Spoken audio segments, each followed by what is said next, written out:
नमस्कार, बहुत स्वागत है आपका देश न्यूज में और मैं हूं आपके साथ मनीष कुमार। लोकसभा चुनाव 2024 के 7वें और अंतिम चरण की वोटिंग लगातार जारी है। 7 राज्यों और एक केंद्र शासित प्रदेशों की 57 संसदीय सीटों पर वोटिंग जारी है। बता दें कि अभी तक सभी सीटों पर करीब 26% वोटिंग हो चुकी है। शाम को 6 बजे तक वोटिंग चलेगी और बता दें कि ये अंतिम दौर है। इसके बाद में 4 जून को मतगणना होगी। लेकिन आपको ये भी बता दें कि साल 1991 और 92 के बाद में ये दूसरा सबसे लंबा चलने वाला चुनाव है और आज के बाद मतदान होने के बाद से सभी की निगाहें एग्जिट पोल पर टिकी है। बता दें कि 4 जून को परिणाम आएंगे, नतीजे आएंगे, काउंटिंग होगी। बता दें कि 7वें और अंतिम चरण में पंजाब, हिमाचल प्रदेश, उत्तर प्रदेश, बिहार और पश्चिम बंगाल, झारखंड, ओडिशा और केंद्र शासित प्रदेश चंडीगढ़ में मतदान हो रहे हैं। तो आइए जानते हैं कि इस चरण में कौन सी हॉट सीट है या कौन सी वीआईपी सीट्स है और वहां से कौन उम्मीदवार है और कौन चुनावी ताल ठोक रहे हैं। सबसे पहले आपको बता दूं, नरेंद्र मोदी उत्तर प्रदेश की वाराणसी सीट से एक बार फिर से चुनावी मैदान में है। प्रधानमंत्री मोदी इस बार तीसरी दफा चुनावी मैदान में है। साल 2014 से ही वाराणसी पर उनका कब्जा रहा है, उनका संसदीय क्षेत्र है। 2019 के लोकसभा चुनाव में प्रधानमंत्री मोदी को यहां से 6,74,000 से अधिक ज्यादा वोट मिले थे। दूसरे स्थान पर समाजवादी पार्टी के प्रत्याशी शालिनी यादव रही थी और तीसरे स्थान पर कांग्रेस के अजय राय रहे थे। इस बार प्रधानमंत्री मोदी का मुख्य मुकाबला जो है इंडिया गठबंधन और कांग्रेस के नेता अजय राय से होने वाला है। बता दें कि बीते 2 लोकसभा चुनावों में अजय राय मोदी के खिलाफ में दूसरे नंबर पर ही नहीं पहुंच पाए हैं। साल 2014 के लोकसभा चुनाव में जब प्रधानमंत्री नरेंद्र मोदी पहली बार यहां से चुनाव लड़ने आए थे, उन्हें 5,81,000 से अधिक वोट मिले थे, जबकि आम आदमी पार्टी के मुखिया अरविंद केजरीवाल को करीब 2 लाख से अधिक वोट हासिल हुए थे। अजय राय को 75,000 के करीब यहां पर वोट मिले थे। तो ये सबसे हॉट सीट मानी जा रही है। देश भर की सबसे अगर हॉट सीट कोई है तो वो वाराणसी है, जहां से प्रधानमंत्री मोदी चुनाव लड़ रहे हैं। इसके अलावा दूसरी सीट की अगर हम बात करें, अनुराग ठाकुर केंद्रीय मंत्री है। बता दें कि हिमाचल प्रदेश की हमीरपुर लोकसभा सीट से इस बार वो चुनावी मैदान में है। यहां से वो 4 दफा जीतकर लोकसभा पहुंच चुके हैं। चारों बार उन्होंने कांग्रेस के अलग अलग उम्मीदवारों को हराया है और इस बार उनका मुकाबला कांग्रेस के सतपाल रायजादा से है। पिछले लोकसभा चुनाव में अनुराग ठाकुर को करीब 6,80,000 से अधिक वोट मिले थे और कांग्रेस के प्रत्याशी रामलाल ठाकुर को करीब 4 लाख वोटों से उन्होंने हराया था। कांग्रेस उम्मीदवार सतपाल रायजादा ने पहली बार 2017 में विधानसभा का चुनाव जीता था। साल 2022 के विधानसभा चुनाव में उन्हें बीजेपी के सतपाल सत्ती से हार का सामना करना पड़ा है। बता दें कि ये हिमाचल प्रदेश की सबसे हॉट सीट मानी जा रही है। हालांकि केंद्रीय मंत्री का जो मुकाबला है कांग्रेस के रायजादा से है। देखना होगा कि इस बार क्या वो 5वीं दफा अपनी चुनावी पारी खेल पाएंगे या फिर सतपाल इस बार चुनावी बाजी जीत जाएंगे, ये बड़ा सवाल है। इसके अलावा देखिए, अगर तीसरी सीट की अगर हम बात करें तो मीसा भारती बिहार की पाटलिपुत्र लोकसभा सीट से लालू प्रसाद यादव की बेटी मीसा भारती चुनाव लड़ रही हैं। उनका मुकाबला बीजेपी के राम कृपाल यादव से है। दोनों का आमना सामना पिछले चुनावों में भी हो सका है। बता दें कि जिसमें रामकृपाल यादव ने बाजी मारी थी। रामकृपाल यादव किसी जमाने में लालू प्रसाद यादव के बेहद ही करीबी माने जाते थे। उस दौर में रामकृष्ण यादव और मीसा भारती को चाचा भतीजी के तौर पर भी जाना जाता था। साल 2014 में पहली बार चाचा भतीजी की यह जोड़ी चुनावी मैदान में आमने सामने थी और उस वक्त भी रामकृपाल यादव ने मीसा भारती को चुनावों में मात दी थी, यानी कि चाचा ने भतीजी को मात दी थी। और देखिए, उस दौर की अगर हम बात करें तो लालू प्रसाद यादव जब सूबे के मुखिया हुआ करते थे तो ये उनके बहुत ही करीबी माने जाते थे। लेकिन इस बार उनका मुकाबला देखना होगा कि मीसा भारती क्या अपने चाचा को मात दे पाएंगी, ये बड़ा सवाल है। अगर हम किसी सीट की बात करें, चौथी शख्सियत की बात करें तो वो है अभिषेक बनर्जी। अभिषेक बनर्जी ममता बनर्जी के भतीजे हैं। पश्चिम बंगाल की डायमंड हार्बर लोकसभा सीट से वो चुनावी मैदान में है। ममता बनर्जी के भतीजे और तृणमूल कांग्रेस पार्टी के नेता अभिषेक बनर्जी इस बार बड़ा दमखम दिखा रहे हैं। साल 2014 के लोकसभा चुनाव से ही अभिषेक यहां से लगातार जीतते आ रहे हैं। अभिषेक बनर्जी ने साल 2019 के लोकसभा चुनाव में इस सीट पर करीब 3,20,000 से भी अधिक वोटों के अंतर से जीत दर्ज की थी। और देखिए, डायमंड हार्बर जो संसदीय सीट है, साल 2009 में पहली दफा तृणमूल कांग्रेस की झोली में आई थी। तब से लगातार अभी तक ये यहाँ पर टीएमसी का कब्जा है। और उस साल देखिए, वहां प्रदेश कांग्रेस की पूर्व अध्यक्ष सौमेन मित्रा टीएमसी के टिकट पर चुनाव जीती थी। ये 2009 का आंकड़ा है। लेकिन 2014 में अभिषेक पहली दफा यहां से चुनाव लड़े और करीब 71,000 वोटों से चुनाव जीते। तब अभिषेक ने बीजेपी के अभिजीत दास उर्फ बॉबी को उम्मीदवार बनाया था और इस बार देखिए फिर से उनका जो मुकाबला है बॉबी से है। कांग्रेस के साथ में तालमेल के तहत यहां सीपीएम ने छात्र नेता प्रतीक और रहमान को चुनावी उम्मीदवार बनाया है, लेकिन अगर जो मुख्य मुकाबला देखा जाए तो बीजेपी और टीएमसी के बीच में ही यहां पर माना जा रहा है। यहां पर जो सीपीआईएम है उसके जो उम्मीदवार है वो यहां पर चुनावी मैदान में मजबूत नहीं दिखाई दे रहे हैं।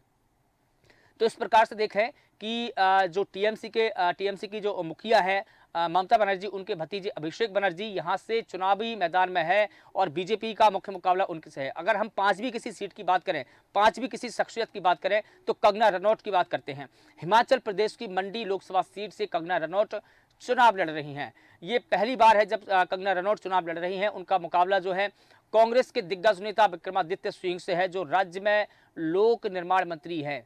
हिमाचल प्रदेश की रहने वाली कंगना रनौत जानी मानी फिल्म अभिनेत्री है और फिल्म अभिनेत्रियों में उनका एक बड़ा नाम माना जाता है। वो मुखर होकर अपनी आवाज़ रखती है, वो अपनी बयानबाजी को लेकर भी काफ़ी सुर्खियों में रहती है और पहली बार वो चुनाव लड़ रही हैं। बता दें कि साल 2014 और 19 के आम चुनावों में हिमाचल प्रदेश की चारों लोकसभा सीटों पर बीजेपी ने कब्जा किया था।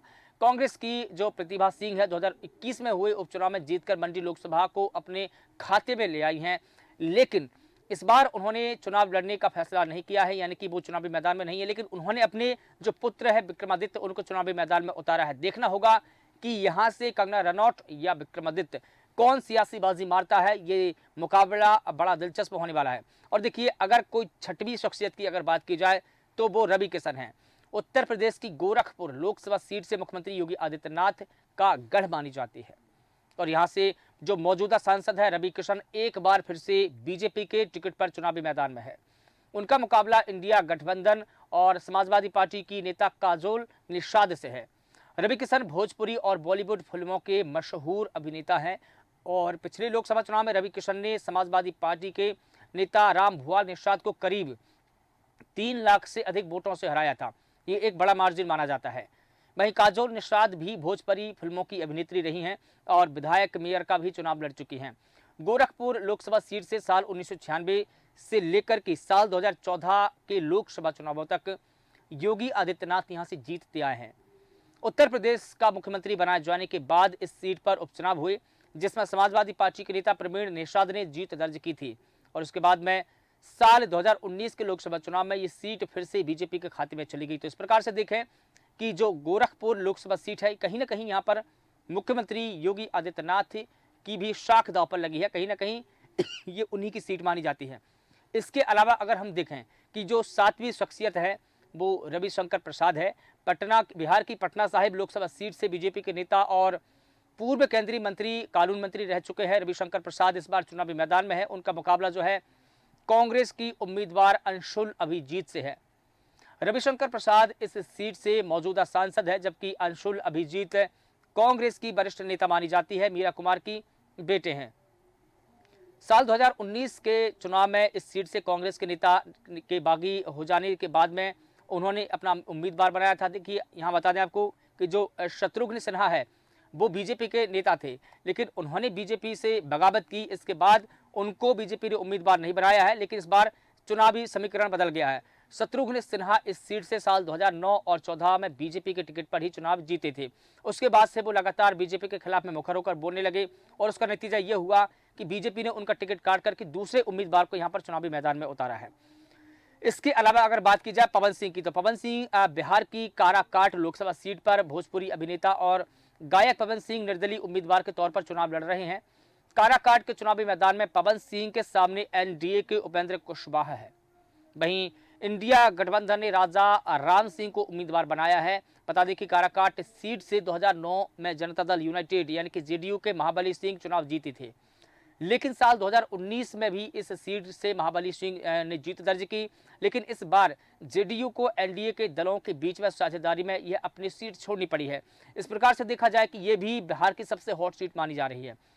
इसके अलावा अगर हम बात करें चरणजीत सिंह चन्नी की, तो पंजाब के पूर्व मुख्यमंत्री चरणजीत सिंह चन्नी इस बार लोकसभा चुनावी मैदान में है और वो जालंधर लोकसभा सीट से चुनावी मैदान में है। वो चुनाव लड़ रहे हैं।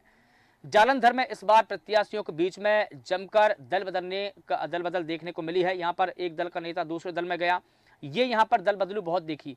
इसके अलावा अगर बात करें, बीजेपी ने सुशील रिंकू को चुनावी मैदान में उतारा है। सुशील कांग्रेस के विधायक रहे हैं, लेकिन 2023 में हुए उपचुनाव में वो आम आदमी पार्टी में शामिल हो गए और उसके बाद उपचुनाव में जीत दर्ज की। अब वो बीजेपी में शामिल हो गए हैं और इस बार यहाँ से प्रत्याशी भी बनाए गए हैं। वहीं शिरोमणि अकाली दल के ticket sir Mohinder KP Singh चुनावी मैदान में है। मोहिंदर सिंह भी पहले कांग्रेस ही रह चुके हैं, लेकिन वो उन्होंने भी पाला बदला। 2019 के लोकसभा चुनाव में कांग्रेस के टिकट पर चुनाव जीतने वाले संतोख सिंह चुनावी मैदान में है और उनकी पत्नी भी देखिए करमजीत सिंह कौर, वो बीजेपी में शामिल हो गई।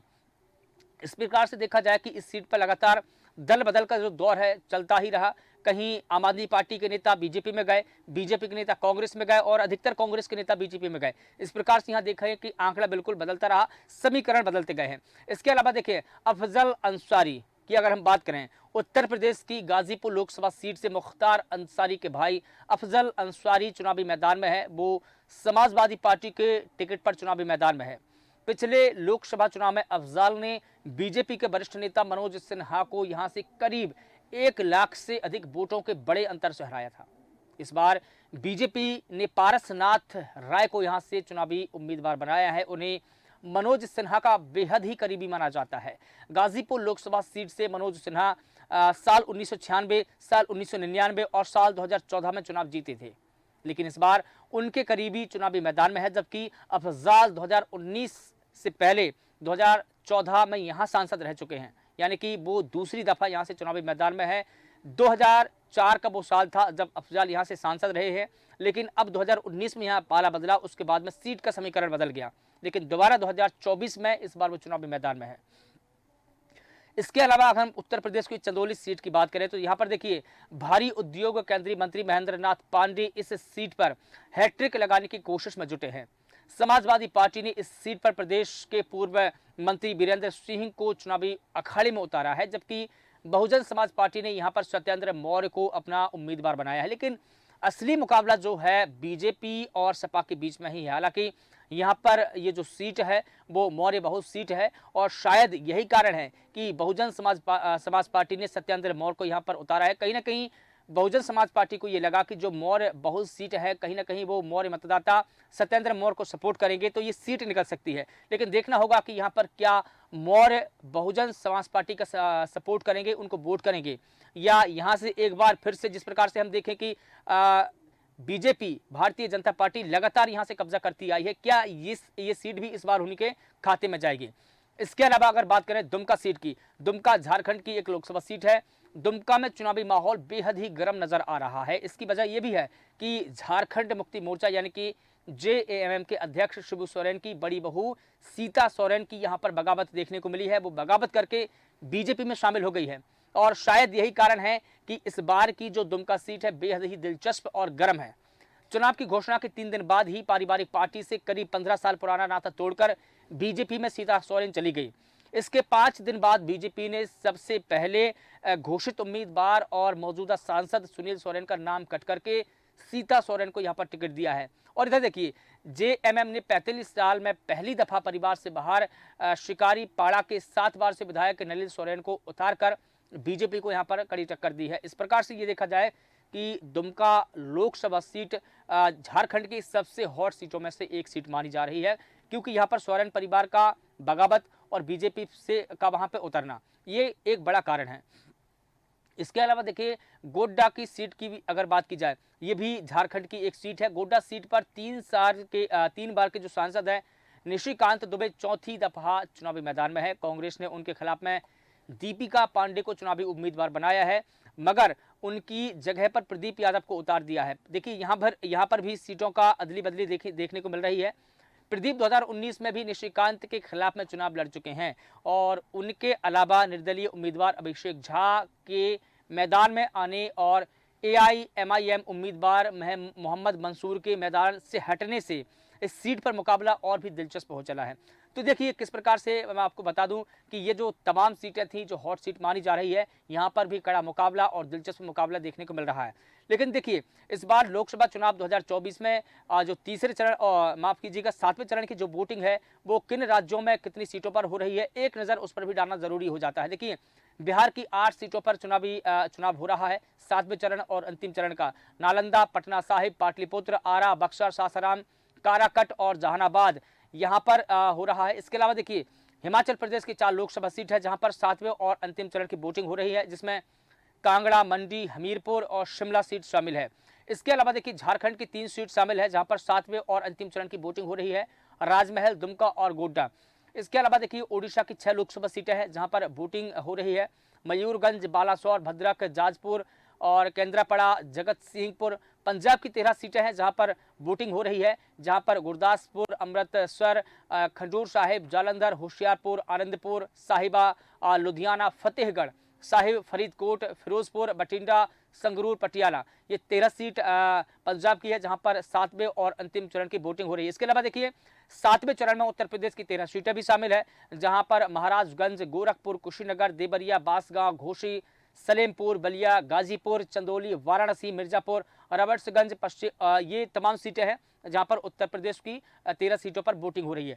इसके अलावा पंजाब में भी वोटिंग है, पश्चिम बंगाल में भी वोटिंग है। पश्चिम बंगाल की 9 सीटें शामिल है अंतिम चरण की वोटिंग में। यहाँ पर है देखिए दमदम, बारासात, बशीरहाट, जयानगर, मथुरापुर, डायमंड हार्बर और जादवपुर, कोलकाता दक्षिण, कोलकाता उत्तर। इसके अलावा चंडीगढ़ एकमात्र ऐसा स्टेट है जो यूटी है, यानी कि यूनियन टेरिटरी है। यहाँ पर भी एक सीट पर ही चुनाव हो रहे हैं क्योंकि यहाँ पर सिर्फ एक ही सीट है और वो है चंडीगढ़। तो 7वें और अंतिम चरण की यहाँ पर वोटिंग हो रही है। इस प्रकार से देखा जाए कि 2014 के लोकसभा चुनाव की अंतिम वोटिंग, अंतिम चरण की आज यहाँ पर वोटिंग है। शाम को 6 बजे तक वोटिंग चलेगी। अभी तक का अगर आंकड़ा हम देखें तो करीब 26% से अधिक वोटिंग हो चुकी है। देश न्यूज़ भी आपसे अपील करता है कि आप भी लोकतंत्र के इस महायज्ञ में अपना वोट देकर के इस लोकतंत्र को और भी मजबूत करें। तो 2024 के लोकसभा चुनाव के 7वें और अंतिम चरण की वोटिंग लगातार जारी है। फिलहाल देश न्यूज़ के खास कार्यक्रम में बस इतना ही। मुझे दीजिए इजाजत। नमस्कार।